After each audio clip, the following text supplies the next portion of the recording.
Hey everybody, it is Harlan Kilstein here, and I am honored to have Dave Asprey here, who is the founder of not only Bulletproof Coffee, but the Bulletproof Lifestyle as well. He's published a couple of books. I've circulated the links, the Bulletproof Diet. So everybody say hi to Dave. And in an interview like this, I have your questions that you've been asked, but so that encourage you guys to pay attention and turn off cell phones and stay off Facebook. I'm going to ask you guys a question based on something that Dave says during this talk. And for the first person to answer the question successfully, I am going to treat you to a starter kit at Bulletproof. So pay attention to the questions. And the first one to answer correctly will be the winner.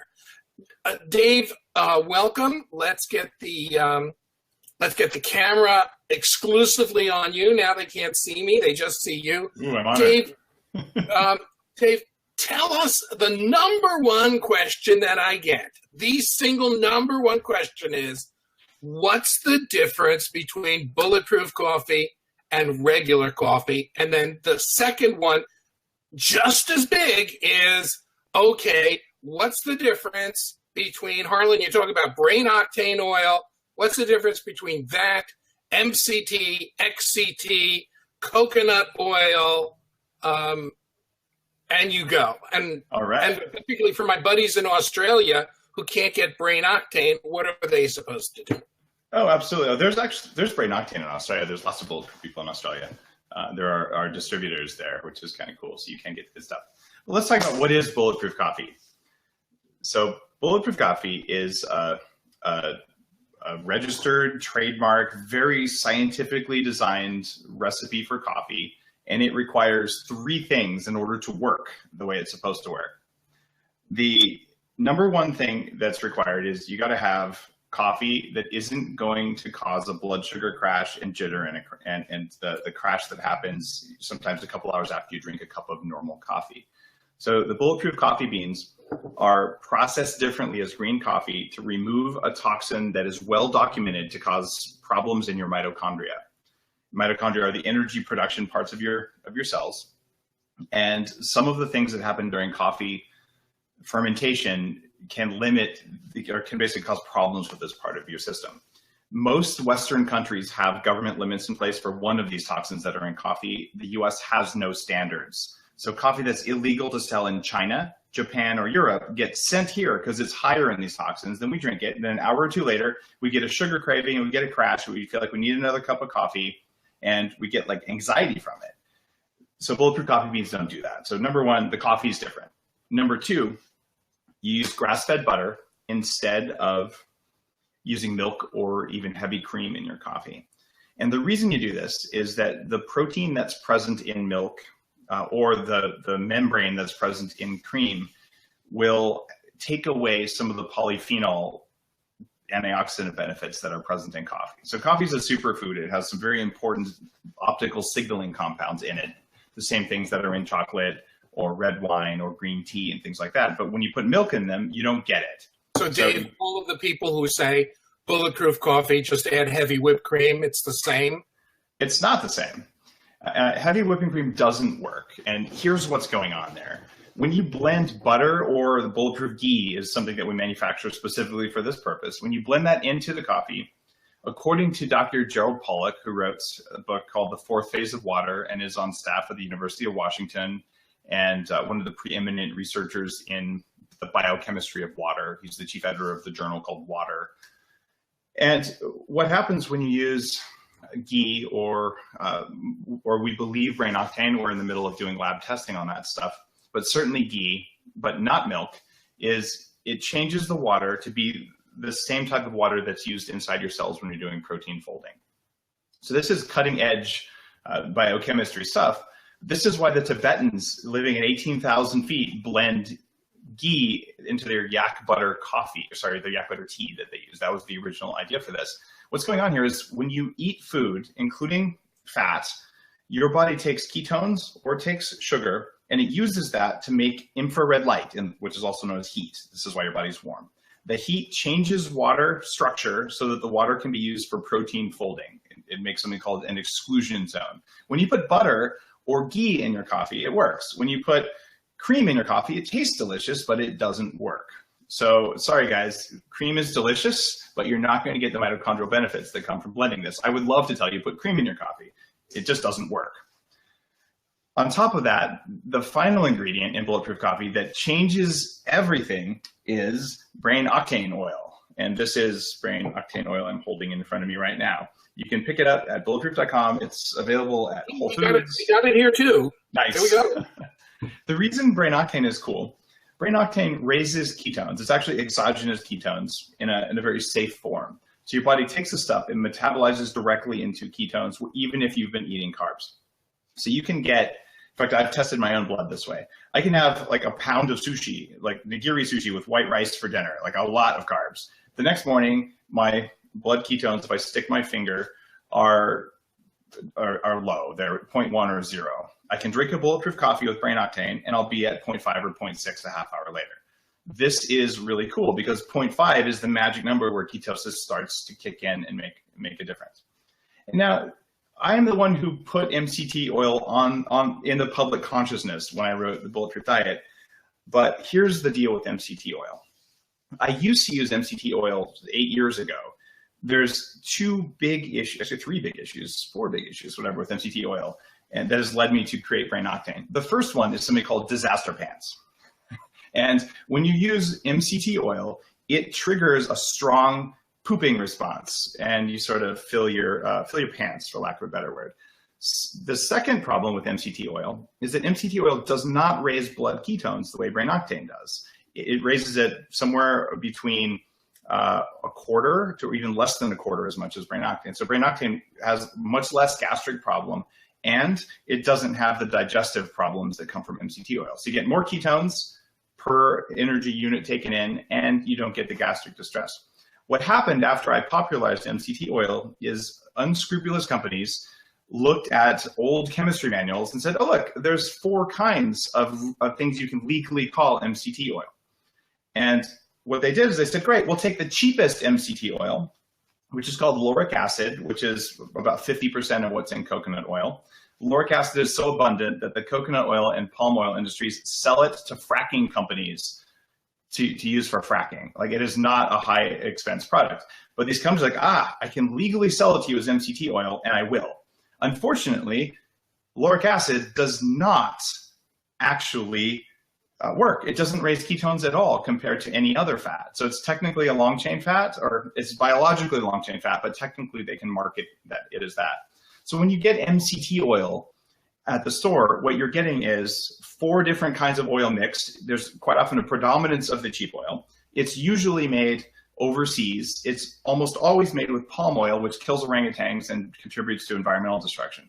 Brain octane is made in the United States. It's only made from coconut oil. It's triple distilled. We're the only people who do that. It's filtered through clay, and that removes minor impurities, different types of fat that also cause gastric distress. So you're getting more ketones, you're getting a better environmental sourcing, and you're getting one of the 4 kinds of MCT that's documented in studies to actually raise ketones.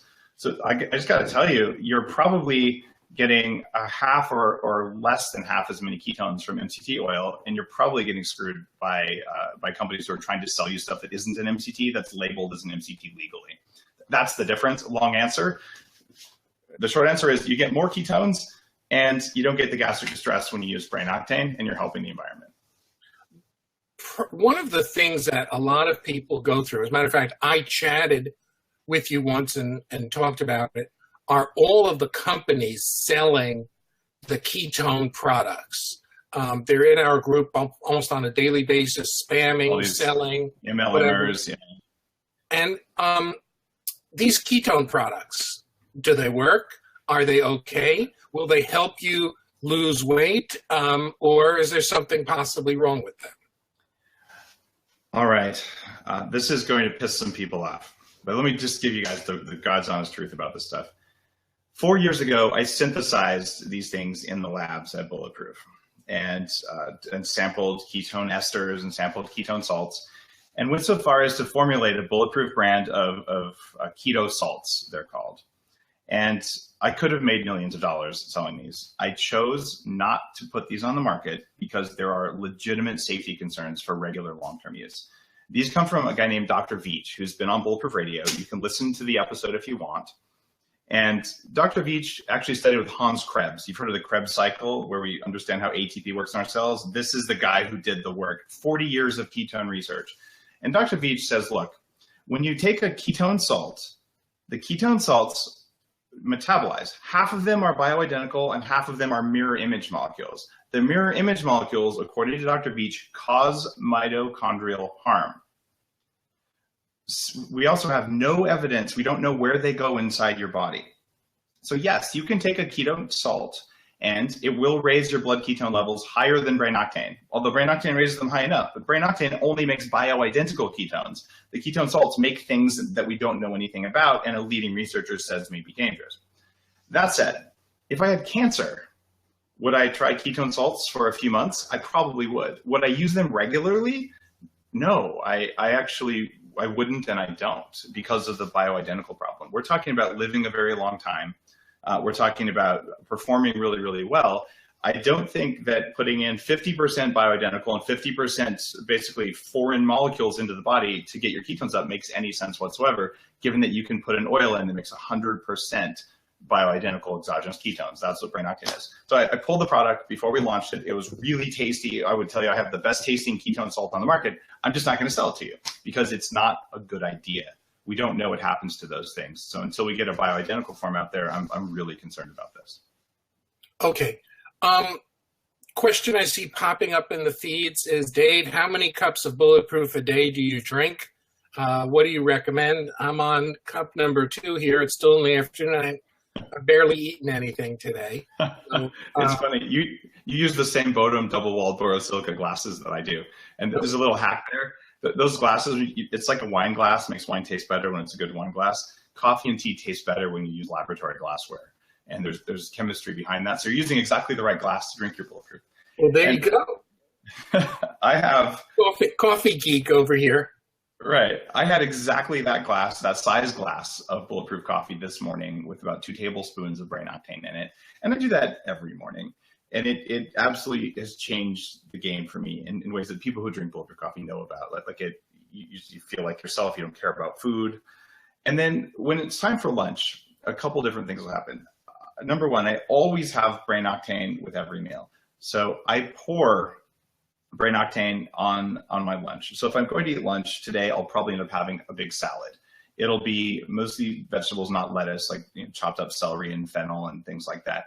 But I'll blend brain octane with an avocado and apple cider vinegar and some salt and a bunch of herbs from the garden, and I'll pour it on top of the salad. So I'm going to get another 2 tablespoons of brain octane. And after lunch, I'm going to have a shot or 2 of espresso made with Bulletproof coffee beans, just because I like it. After that, I'm going to shift gears and I'll do decaf. Since I wrote Headstrong, I drink 3 cups of decaf every afternoon or every evening. And these are Bulletproof decaf beans because decaf coffee, the normal coffees, are much higher in mold count and the mycotoxin count than regular coffee because they always take the worst quality beans and decaffeinate them just because, well, why would you ruin good coffee by decaffeinating it? It turns out it's not ruined when you do it right. So the decaf is there just for the polyphenols. And then at dinner, I'm going to pour brain octane on whatever I have for dinner. So the idea is I'm going to have a constant background state of ketosis, which means my food choices are easy. I don't get sugar cravings. I don't get food cravings. And I really like my life. If I'm doing a 0 carb or a very low carb, moderate protein week or a few days, then I'll do the same thing. I just might shift the amount of carbs in what I eat so that I'm going to endogenously raise my own ketones. Brain octane is going to get me to the level where it's easy to do intermittent fasting, where it's easy to do a high fat, low carb. And then I'll just make ketones myself. But you don't need an exogenous ketone salt to do that. Now, Dave, you have a ketone supplement product. Could you tell us about that? This stuff is one of my favorite things. It's called Keto Prime. And I called it Keto Prime because when your body makes energy, it makes energy either from essentially fat or from sugar. Either way, it comes into the top of the Krebs cycle.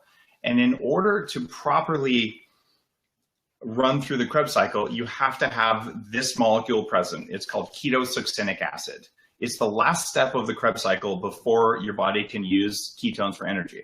So even if you're drinking your bulletproof coffee, if you have mitochondrial dysfunction, you will eventually run out of this. So it's sort of like you go through these multiple steps to make energy. If you lose one of those steps, you run out of this molecule and you can't start the pump again.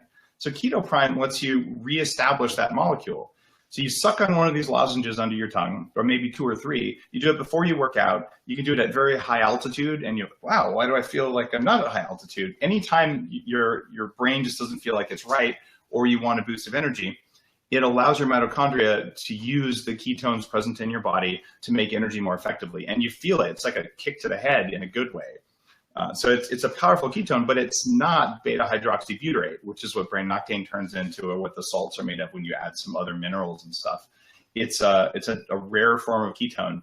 Your body has 50 grams of ATP at any one time, and you recycle it so effectively you make 400 pounds of ATP every day out of that 50 grams. So you use it, recycle it, use it, recycle it. Well, you can't use it and then recycle it if you don't have Keto Prime present, which is why taking a small dose of Keto Prime, it ups that 50 grams so you can recycle it to be hundreds of pounds of energy.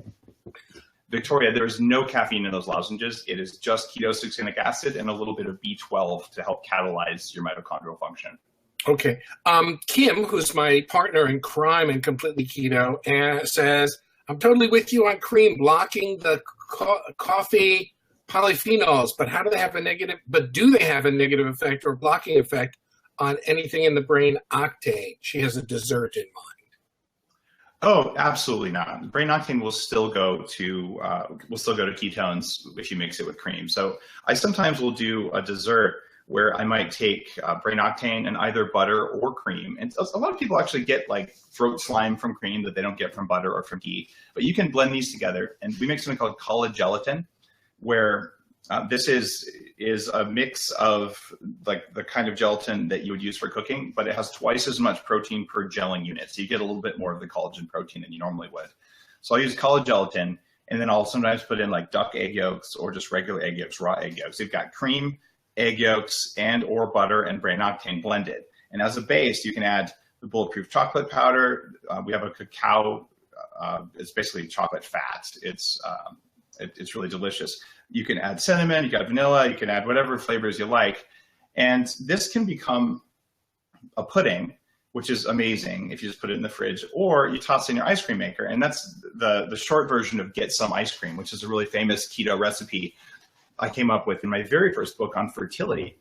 And it's called Get Some Ice Cream because when you eat it, your body's like, I have so much energy right now and I have all the building blocks to make a healthy baby. Maybe we should go to the bedroom. So I guarantee you this ice cream recipe works better than vodka for getting some.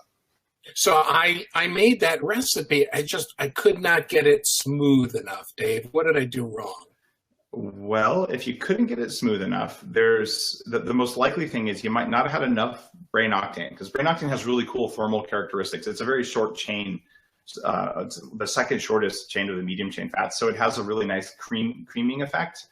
And you might not have had enough egg yolks, or you probably had too much water. You really don't want much water at all. The biggest mistake people make when they're doing keto ice cream, they add too much water, so you get like ice crystals and clumpiness. When you get it right, it should be velvety smooth. Just like you eat one bite and your body's like, please give me more right now. And I've definitely screwed the recipe up by not putting enough brain octane, not putting enough egg yolks, or putting too much water.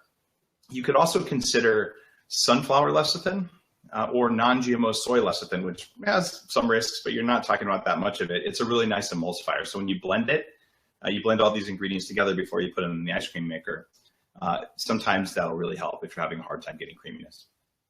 Now, Dave is coming up with all kinds of hacks of the best ways of getting your bulletproof in when you're traveling. And there's a great video of you making bulletproof, pouring it from one coffee to another. And that was great. Some of my most interesting adventures have been getting bulletproof when I travel. There's a little 3-ounce container of the brain octane that I always travel with. Elliot, grab a 3-ounce container if you would. I'll show that to you guys. Yeah, I travel with like a dozen. And you can have, when you go on an airplane, you can have as many of these as you want, as long as they're in a plastic bag. So I always have those with me. So I have the brain octane. Here's a hint, Harlan. I got a really cool tip for people. Sure. I fly extensively, and I bring a whole Ziploc bag full of these little things. But then I have another Ziploc bag full of toothpaste and all that kind of stuff. And usually they just don't see because they're in different Ziploc bags. The security people just don't care. But if someone asks you about it, you can just be like, look, this is a medical food. And if you need to, you could even have a little note in there that's ostensibly from your doctor that says, hey, I need this stuff. Or you can just say it's medical. And once you say it's medical, they'll swipe it and test it. But it's hard for them to say it's not medical because this actually can be a medical thing if your doctor tells you to take it. So that's a neat way to get in, to get this onto the airplane. So I've flown globally with a dozen bottles of this hundreds of times. So what's your number one, Dave, aside from being the expert for Bulletproof, is also into body hacking, mind hacking, really making sure that he turns his body into the maximum what is potential. What is your best hack for traveling? What is your number one best hack? You're traveling, time changes, the altitude. What's your best hack? There's a couple things. When I travel, I notice a huge difference. I do Keto Prime and Unfair Advantage. These are both mitochondrial enhancing substances. So before I get on the plane, when I'm in the plane, especially on longer flights, I'll do 1 or 2 lozenges and an Unfair Advantage about every 90 minutes. I'll just, before I go, and what this is doing is it's making sure that your mitochondria work. When you're in the air, you have all sorts of weird vibrations, which the mitochondria in your body will listen to. The whole airplane shakes and you get all the background noise. These are subtle stressors that suck energy from your cells. You get bad air because it's recycled air and because it's lower pressure and lower oxygen and much higher in pollutants, things like flame retardants and all sorts of stuff in airplanes that are gross. And then you're also getting an increase in ionizing radiation because you're flying up high.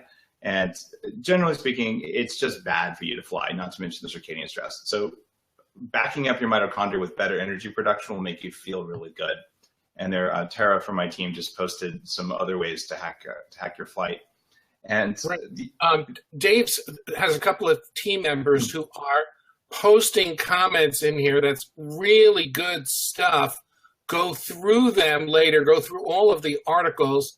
Dave also has a popular podcast. Tara, if you could post the link to that podcast, that would be fantastic.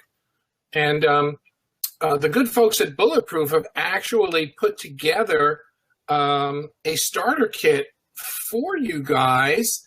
You want to get started on Bulletproof. I've just posted the link. I don't know if it showed up or not. Dropping it in. Okay. I hope it comes up. There it is. And you guys can go pick up a starter kit. I have a question that I promised you guys, and whoever wins it, is going to be is going to get a starter kit on me to introduce you to Bulletproof or just replenish your stocks.